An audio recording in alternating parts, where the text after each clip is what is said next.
అందరికీ నమస్తే అండి. కొమ్మినేని శ్రీనివాస్ అనే దరిద్రపు జర్నలిస్ట్ సాక్షిలో పనిచేస్తూ ఉంటాడు, మీకు తెలిసిందే. అతను డైలీ డిబేట్లు నిర్వహిస్తూ ఉంటాడు. ఇతని దరిద్రపు డిబేట్లకి అతన్ని అనుకూలమైనటువంటి వ్యక్తుల్ని ఆహ్వానిస్తూ ఉంటాడు. అందులో ఒక దౌర్భాగ్యుడే కృష్ణరాజు. ఈ ఇద్దరు దరిద్రులు కలిసి అమరావతి మీద విషం చిమ్ముతూ ఉంటారు. అయితే ఈ ఇద్దరు దరిద్రులు ఏం చేశారంటే, అమరావతి దేవతల రాజధాని కాదు, వేశ్యల రాజధాని అని చెప్పేసి ఒక దరిద్రమైన స్టేట్మెంట్ ఇచ్చారు. దీన్ని చాలా తీవ్రంగా పరిగణించినటువంటి అమరావతి ప్రజలు, ముఖ్యంగా మహిళలు, వాళ్ళిద్దరి మీద కేసులు పెట్టారు. ఈ కేసుల విచారణ నిమిత్తం కొమ్మినేని శ్రీనివాస్ని కొన్ని రోజుల క్రితం అరెస్ట్ చేశారు. అలాగనే ఆ తర్వాత కొన్ని రోజులకి, అంటే 4-5 రోజుల తర్వాత కృష్ణరాజు కూడా పట్టుబడ్డాడు. ఆ ఊరు ఈ ఊరు మారుతా హైకోర్టులో బెయిల్ పిటిషన్ వేసి మొత్తానికి ఎట్టకేలకి ఇద్దరు పట్టుబడ్డారు. పట్టుబడిన తర్వాత అక్కడ లోకల్గా ఉన్నటువంటి కోర్టు కొమ్మినేని శ్రీనివాస్కి 14 రోజులు రిమాండ్ విధించింది. దీన్ని ఛాలెంజ్ చేస్తా హైకోర్టుకి అటు నుంచి సుప్రీంకోర్టుకి వెళ్ళాడు. అయితే సుప్రీంకోర్టు అతన్ని బెయిల్ ఇచ్చింది. అయితే ఈ బెయిల్ ఇవ్వడం అనేది చాలామందికి మింగుడు పడడం లేదు. చంద్రబాబు నాయుడికి చేత కాదు, లేకపోతే కోర్టులు కళ్ళు మూసుకుపోయాయని కోర్టులు తిడతా ఉన్నారు. అసలు విషయం ఏంటండి అంటే, ఈ సాక్షి ఛానల్ కావచ్చు, వైసీపీ కావచ్చు, వీళ్ళంతా కూడా వాళ్ళు ప్రీ ప్లాన్డ్గా ఉంటారు. ఎటువంటి వ్యాఖ్యలు చేయాలి, అవి సొసైటీలు ఎంతవరకు అలజడి రేకెత్తిస్తాయి, కేసులు పెడితే ఏం చేయాలి, వాటి నుంచి ఎలా బయటికి రావాలి, దానికి తగ్గట్టుగానే మాటల్ని వాళ్ళు సమకూర్చుకుంటారు. దానికి తగ్గట్టే వాళ్ళు రైటర్స్ని పెట్టుకుంటారు. ఇది మీ అందరూ మర్చిపోతున్నారు. దీన్ని గుర్తుంచుకోండి. ఎందుకంటే ఒక దొంగతనానికి వెళ్ళేటప్పుడే ఏ మార్గంలో వెళ్ళాలి, ఏ మార్గం నుంచి బయటికి రావాలి, ఇంట్లోకి ఎలా వెళ్ళాలి, ఇంట్లో నుంచి ఎలా బయటికి రావాలి, ఎక్కడెక్కడ సామాన్లు, ఎక్కడెక్కడ విలువైన వస్తువులు ఉండే అవకాశం ఉండిద్ది, ఎక్కడెక్కడ తాళాలు దొరుకుతాయి మనకి, ఆ ప్రదేశాలన్నీ అతనికి ఆల్రెడీ ఒక అవగాహన ఉంటుంది. సో తర్వాత అతను దొంగతనానికి వెళ్ళడం, ఆ దొంగతనం పూర్తి చేసుకుని బయటికి రావడం అనేది అతనికి నల్లేరు మీద నడకలాంటిది అనమాట. అంటే సాఫీగా అలా వచ్చేస్తాడు బయటికి. సో అలాగనే సాక్షి మీడియా కావచ్చు, లేకపోతే వైసీపీకి సంబంధించిన మీడియా కావచ్చు, వాళ్ళకి ఎటువంటి వ్యాఖ్యలు చేయాలి, కోర్టులో కేసు వేస్తే, పోలీస్ స్టేషన్లో కేసు వేస్తే కోర్టులో ఎటువంటి జవాబులు చెప్పి బయటికి రావాలనేది వాళ్ళకి అసలు అసలు ఊహించలేమన్నమాట. అంత ఈజీ అనమాట. అది చాలా ఈజీ వాళ్ళకి, అది చాలా ఈజీ ప్రక్రియ అనమాట వాళ్ళకి.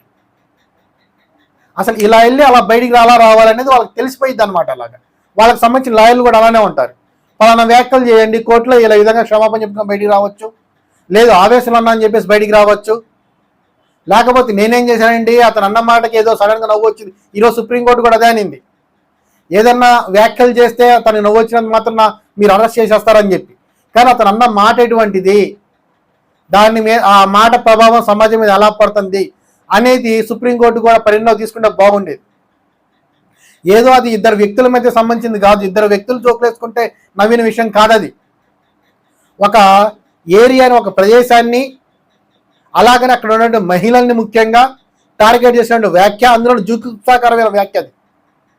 ఇవన్నీ కూడా సుప్రీంకోర్టు పరిగణలోకి తీసుకోకుండా ఏదో ఇద్దరు వ్యక్తుల మధ్య టీవీలో సంభాషణ జరిగినట్టు, అతను ఏదో జోకేసి అతను నవ్వినట్టు, ఆ మాత్రానికి అరెస్ట్ చేస్తారని చెప్పేసి తీసుకోవడం అనేది చాలా మందికి మింగుడు పడడం లేదు.